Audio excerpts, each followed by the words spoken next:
অশ্রুসিক্ত নয়ন, মনের ভেতরটায় সম্ভবত তীব্র অবিশ্বাস। অ্যান্টনি হয়তো ভাবছেন, এ আমি কোন আমি? নিজেকে যেন নতুন রূপে আবিষ্কার করতে শুরু করেছেন অ্যান্টনি। দম বন্ধ করা পরিবেশ থেকে বেরিয়ে এসেছেন যেন।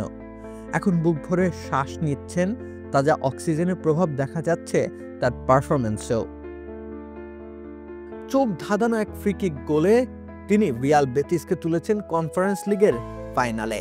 এরপরই যেন তার বুক থেকে একটা দীর্ঘদিনের জমা পাথর নেমে গেল।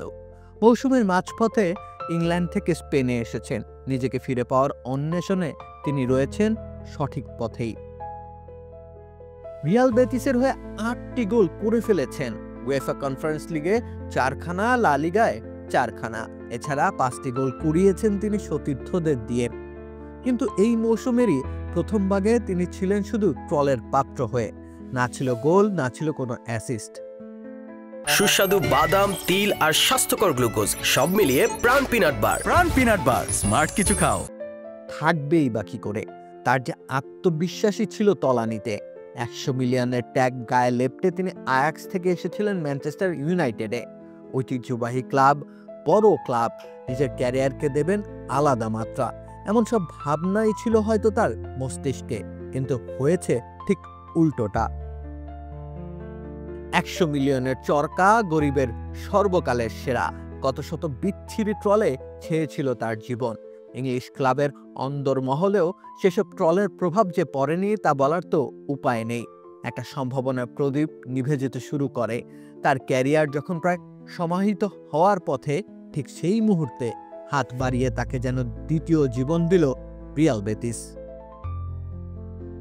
রেড ডেভিলদের কাছ থেকে ধারে তাকে নিয়ে এলো ক্লাবটি।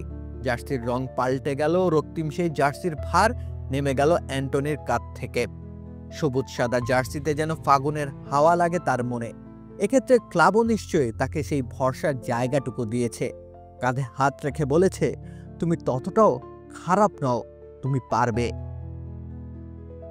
ব্যাস, ততটুকু ভরসার হাত অ্যান্টনির জন্যে পরশ পাথর। তিনি ফের নিজের সামর্থ্যকে বিশ্বাস করতে লাগলেন। তিনি আবার মাঠে নিজের উপস্থিতি জানান দিতে লাগলেন। তার ক্যারিয়ার পেয়ে গেল আরও একটি লাইফ লাইন।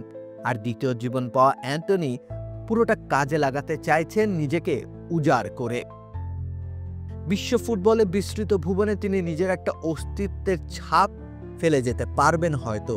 সে বিশ্বাসটুকু তার ফের জন্মেছে।